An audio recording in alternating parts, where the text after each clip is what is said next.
Good evening, everyone, and welcome to the KCK Blue Devils Weekly Baseball Report, 8th edition. The season is winding down.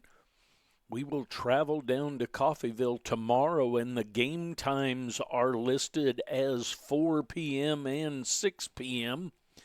I double checked that with Coach Golbeck and understand that to be correct. They've been moved back. Not sure if that's due to rain in the area or what it is, but nonetheless, that check has been made and is the truth, so to speak. So I've spoken with the head Blue Devil, or actually texted with him to make sure that the games tomorrow are at 4 and 6. At this current time, I have not found a broadcast of any kind by the Red Ravens of Coffeyville. So I will travel down, and provided I can get enough internet, I will do a broadcast that will be audio only. I will list a link at 4tees.com. So take a look at 4tees.com to check that out. I'll put the 4T's down in the corner, 4teez.com, and take a look for that. And I will do the best I can to give you a radio broadcast, provided I have enough internet to do that. So 4 o'clock tomorrow, a little before that, about 3:30 to 3:45, I'll go on the air and try and bring you some type of a broadcast. And if you go to 4tees.com, you will be able to find whatever I am able to come up with. So let's take a look at the standings. Let's take a look at the Western Division.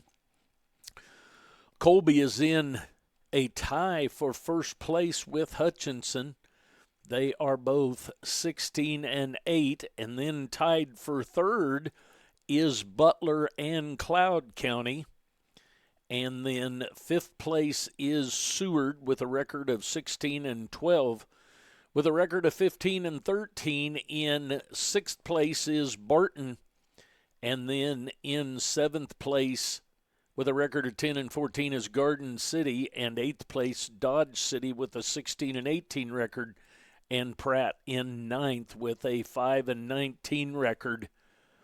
And if we go up and take a look at the Eastern Division, Cowley County took 3 from us this past week, and it was the first losing series that we had. We won 1 and lost 3. Johnson County's in second place. Cowley's in first with a 21 and 3 record in the conference. And Johnson County is in second with a record of 19 and 5. Kansas City, Kansas Blue Devils are 20 and 8. They are in third place. In fourth place is Fort Scott with a 14 and 14 record. Coffeyville is tied actually with Fort Scott. They both are at 500 in their amount of games. So Coffeyville tied with Fort Scott. They have a 12 and 12 record at Coffeyville. So they are tied for fourth place with Coffeyville, or with Fort Scott and Coffeyville tied. And then Allen County is in sixth place with a 9 and 15 record. They're actually tied for sixth with Neosho County, who is also 9 and 15.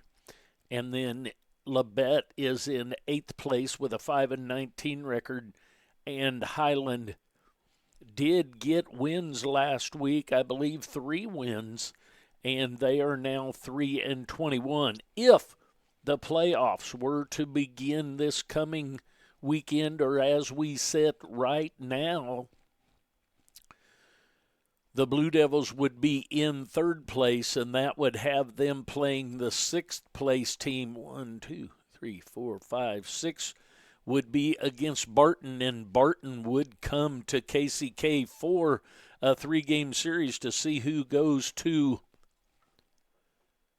Wichita for the tournament down there So the Blue Devils in third place. They will be playing against Coffeyville, who's in a tie for fourth with a 12-12 record. If we go take a look at some of the KCK stats of the week,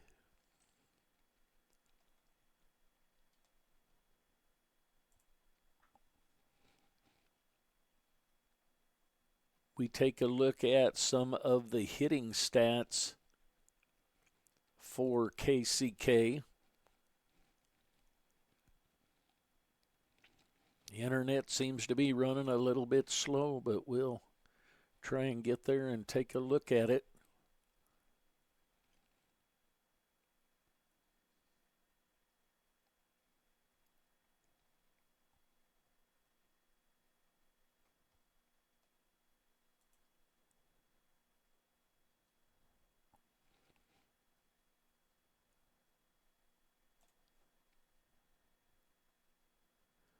I'm going to try once again here. I didn't get what I was after there. Let's take a look at some of the leaders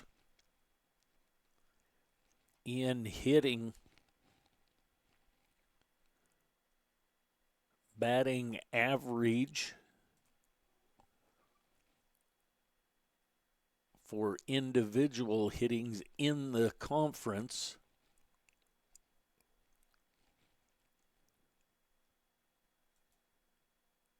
In average for KCK, the closest person to the top we have is Acosta. He's batting .371, which puts him in 19th overall in the conference. In home runs, Hutchison has Schmidt with 19.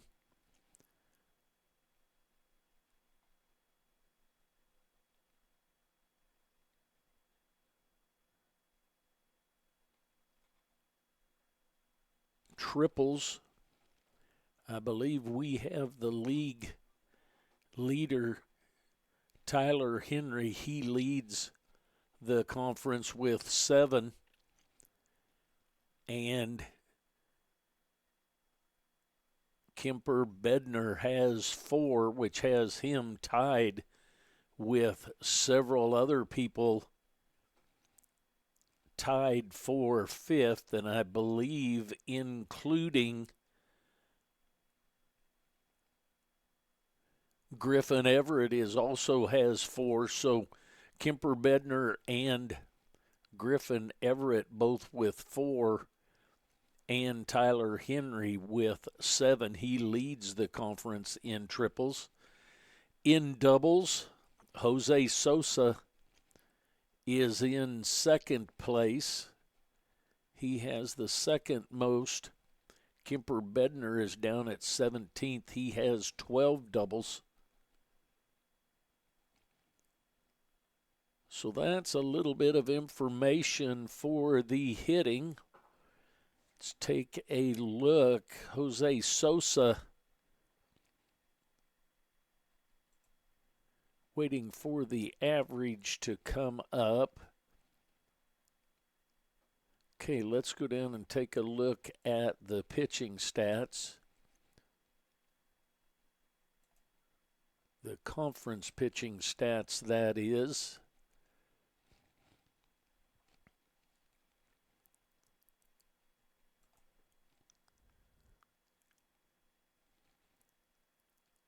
Orlando Ortiz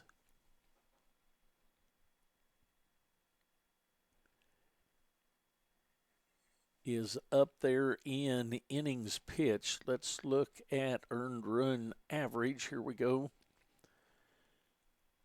My internet really seems to be slow tonight. I'm not a big fan of that. In 7th of ERA is Mendez. He's has a 3.12 ERA.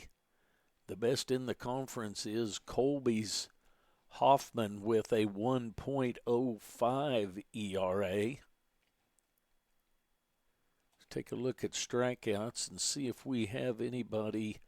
Yes, Ortiz is second to Colby's Hoffman. He has 52 strikeouts, and Orlando Ortiz has 50. Victor Gote has the seventh most with 44. He's actually tied with Hutchison's Nedved with 44. And Mendez is 15th best with 39 strikeouts. So Orlando Ortiz with 50, he's second in the pitching. So we will travel to Coffeyville for 2 games tomorrow. Then that will end the regular season for KCK. But also know that there are 4 teams that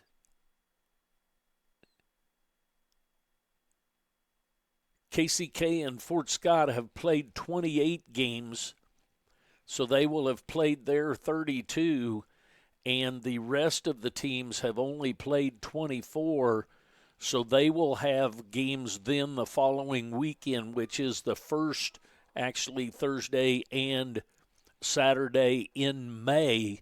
So we'll have to wait for those games to come in to determine who KCK will hopefully host based on their record. As long as they stay in the top 4 of the Eastern Division, they will host a 3-game playoff that second weekend in May.